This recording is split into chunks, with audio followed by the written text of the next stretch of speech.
সেই মুসলিমের বর্ণনা এসেছে যে 3 শ্রেণীর ব্যক্তির প্রথম বিচার করা হবে শহীদ ব্যক্তি। তাকে ডেকে নিয়ে এসে বলা হবে ফাআরাফাহু নিআমাহু, আল্লাহ তাআলা তার নিয়ামত জানিয়ে দেবেন। কি কি নিয়ামত দিয়েছেন বলে দেবেন। সে নিয়ামত জানতে পারবে, জানার পর জিজ্ঞেস করবেন যে তুমি কি আমল করেছো। তখন এই লোকটা বলবে যে আল্লাহ আমি উকাতিলু ফি সাবিলিক, আমি তোমার রাস্তায় যুদ্ধ করেছি। হাত্তা উস্তশহিদতু, এমনকি আমাকে শহীদ করে দেওয়া হয়েছে।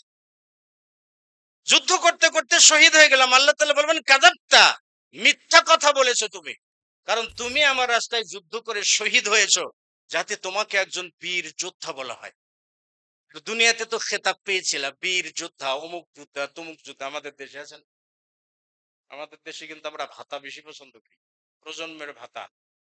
মুক্তিযোদ্ধা করেছে 6 প্রজন্ম আগের লোক, 6 প্রজন্ম পরের লোক, ষষ্ঠ প্রজন্ম কি বলে, ফ্রি চাকরি দাবি করে, ফ্রি ভাতা দাবি করে।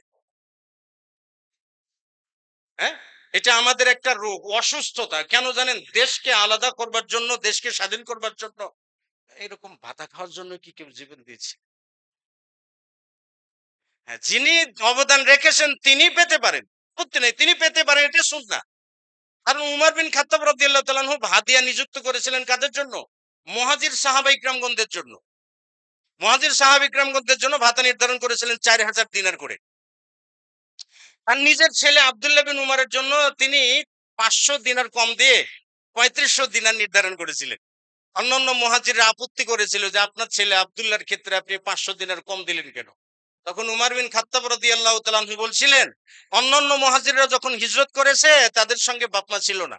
আর আমার ছেলে আব্দুল্লাহ যখন হিজরত করেছে তখন ওর সঙ্গে ওর বাবা উমার এবং ওর মাও ছিল। যে বাপ মায়ের সঙ্গে হিজরত করে আর যারা একা হিজরত করে তারা কখনো সমান হইতে পারে না। এর জন্য তাকে 500 দিনার কম দিয়েছে। দুনিয়া থেকে বাঁচার জন্য কতটা পরহেজগার মানুষ ছিলেন দেখেছেন?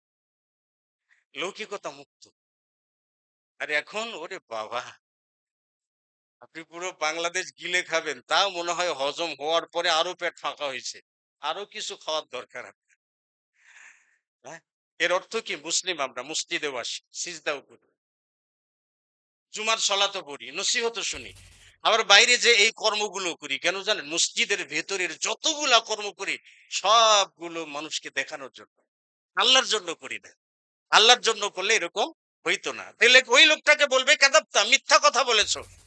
ফলে তাকে জাহান্নামে নিক্ষেপ করবেন। কেন জাহান্নামে গেল দেখেন।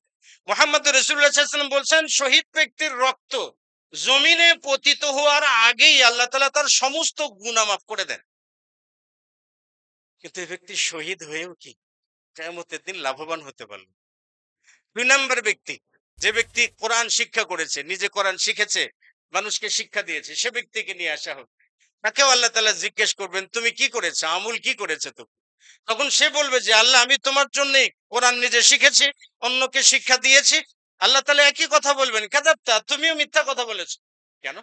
কারণ দুনিয়াতে তুমি কোরআন শিখেছো, শিক্ষা দিয়েছো লিইউকাল লাক, যাতে তোমাকে বলা হয় আনতা কারিউন, তুমি একজন বিরাট কারি, অনেক বড় কারি, তুমি অনেক বড় আলেম, অনেক বড় বিদ্বান।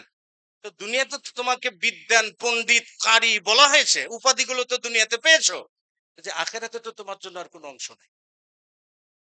আল্লাহ তাআলা তাকেও জাহান্নামে নিক্ষেপ করবেন। 3 নম্বর ব্যক্তি দানবীর, যাকে আল্লাহ তাআলা বিভিন্ন ধরনের সম্পত্তি দান করেছেন, অনেকগুলো সম্পত্তি পেয়েছে।